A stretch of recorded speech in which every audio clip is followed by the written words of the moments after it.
Welcome back to our channel. Today we're stepping into Minnie Riperton's world, peeling back layers of her life, some well-known, others hidden in the shadows, to uncover the woman behind the angelic voice.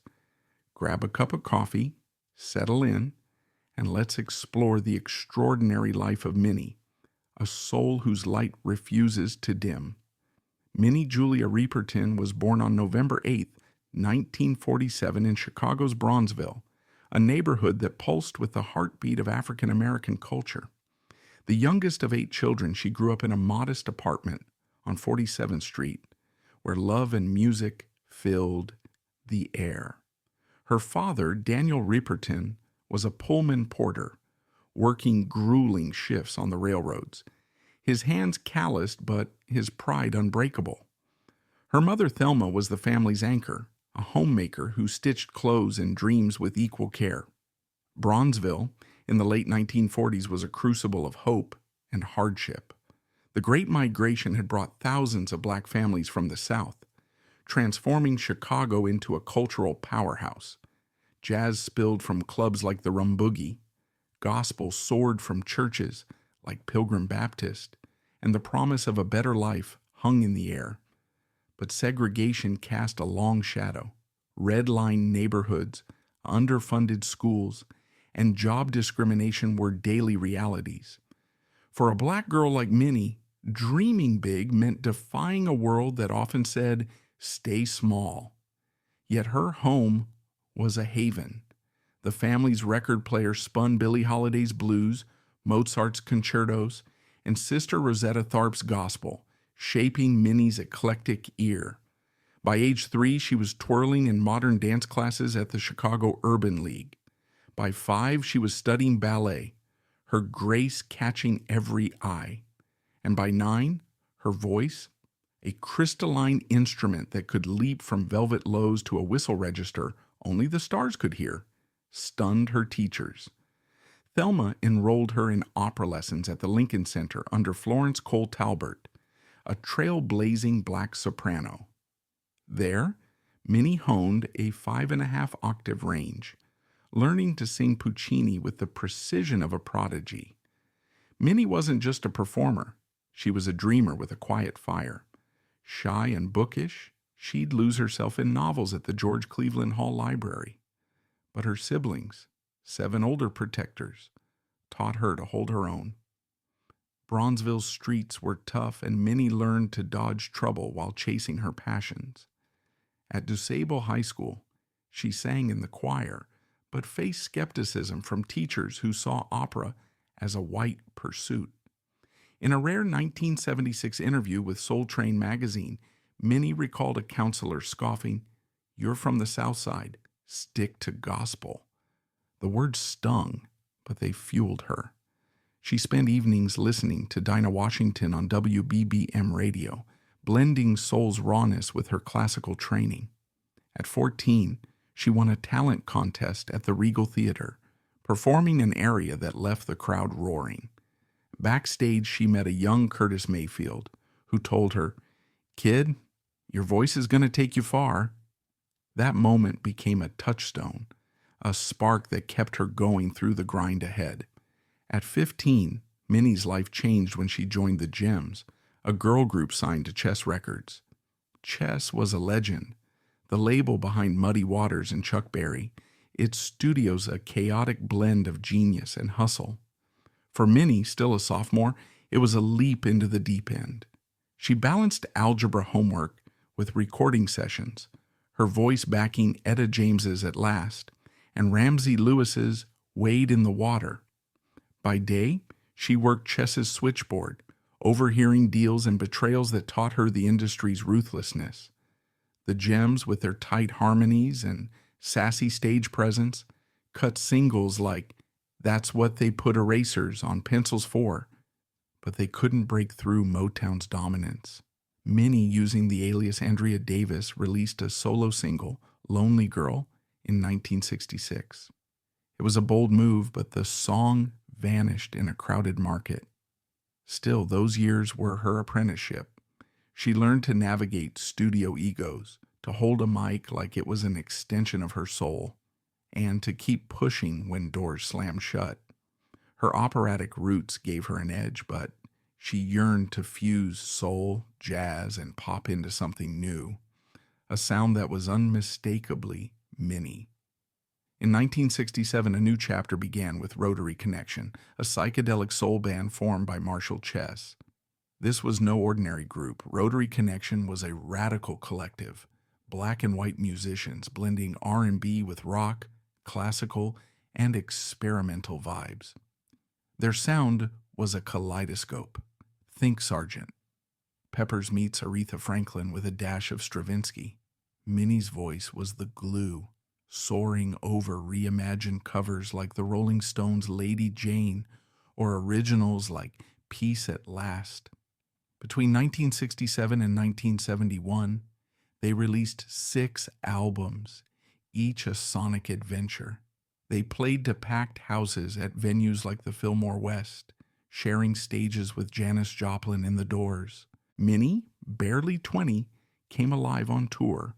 Her bohemian style, bell-bottoms, headscarves, flowers, woven into her braids, capturing the era's free spirit.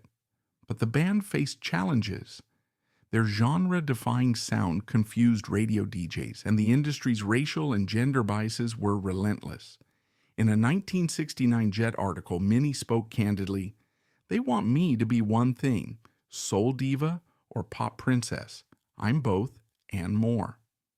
It was during a Rotary Connection tour that she met Richard Rudolph, a soft-spoken composer with a mind as creative as hers. Their first conversation, over coffee in a San Francisco diner, lasted hours. Richard saw her not as a commodity, but as a partner. They fell in love, their bond a foundation for everything to come. When Rotary Connection disbanded in 1971, Minnie was 23 and weary. The constant touring, the industry's pressure to conform, and the sting of Come to My Garden's commercial failure, a 1971 solo album produced by Charles Stepney, left her drained. The album was a gem, its tracks like Rainy Day in Centerville and Les Fleurs, weaving soul, jazz, and orchestral beauty. Critics adored it, but spotty marketing buried it. Minnie and Richard, now married, made a bold choice. They left music behind. They moved to Gainesville, Florida, a sleepy town far from the industry's glare. There, they built a life centered on family. Their son Mark, born in 1968, was a curious toddler, and in 1972 their daughter Maya arrived, a bright-eyed girl who'd later shine as a comedian. Minnie threw herself into motherhood, gardening, and writing poetry. She cooked vegetarian stews, read Toni Morrison, and sang to her kids under the stars. In a 1978 diary entry, later published in a 2015 biography by Lanae O'Neill, Minnie wrote, "Gainesville gave me back my soul. I sing for Mark and Maya now, and that's enough." But her voice was too big for a small town. In 1973, a college intern at Epic Records found a dusty demo of Minnie's Seeing You This Way. Stunned, he sent it to the label's president, and within weeks, Minnie and Richard were packing for Los Angeles, ready to chase the dream again. What followed was Perfect Angel, the 1974 album that launched Minnie into the stratosphere. Stevie Wonder, a longtime fan, produced it, sneaking away from Motown under the pseudonym El Toro Negro. Recorded in a whirlwind of creativity, the album was a showcase of Minnie's range. Lovin You, born from a lullaby for Maya, was its heart, a tender ballad with Richard's added bird chirps, and Minnie's whistle register hitting G7, a note that felt like touching the divine. Released as a single, it hit #1 on the Billboard Hot 100 in April 1975, a triumph for a black woman in a pop landscape ruled by white acts. The album's other tracks, Reasons with its rock edge, Take a Little Trip with its jazz groove, and The Edge of a Dream, a tribute to Martin Luther King Jr., showed her versatility. Perfect Angel went gold, and Minnie became a star. Her image, flowers in her hair, barefoot on stage, iconic.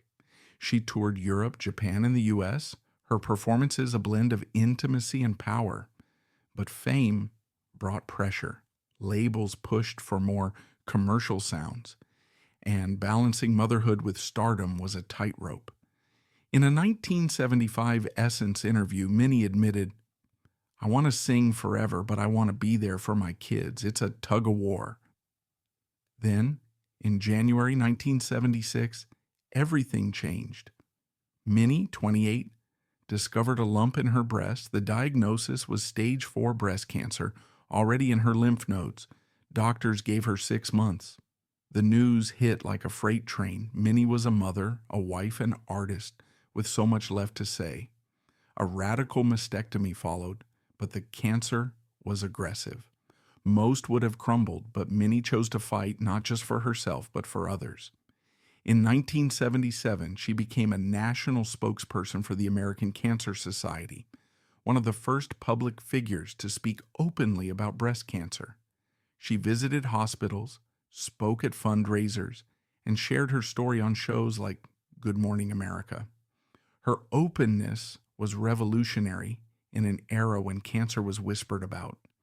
In 1978, President Jimmy Carter awarded her the ACS Courage Award at the White House, praising her voice of hope. A rare story from this period, found in a 2007 Chicago Tribune feature, captures her heart. At a Detroit cancer ward, Minnie met a teenage girl too weak to speak who loved Lovin You. Minnie sang it a cappella at her bedside, holding her hand as nurses wept. "She gave me a piece of her strength," the girl's mother later wrote. Minnie's advocacy wasn't just a role, it was a calling, a way to turn her pain into light.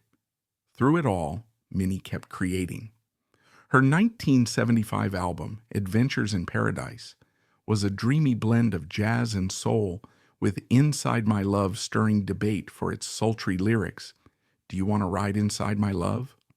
Some stations banned it, but it hit number 5 on the R&B charts. Stay in Love, 1977 embraced disco, with Stevie Wonder's funky Stick Together as a standout. In 1978, Minnie and Richard signed with Capitol Records, craving artistic freedom. Her final album, Minnie, 1979, was a love letter to life. Tracks like Memory Lane and Lover and Friend carried a poignant weight.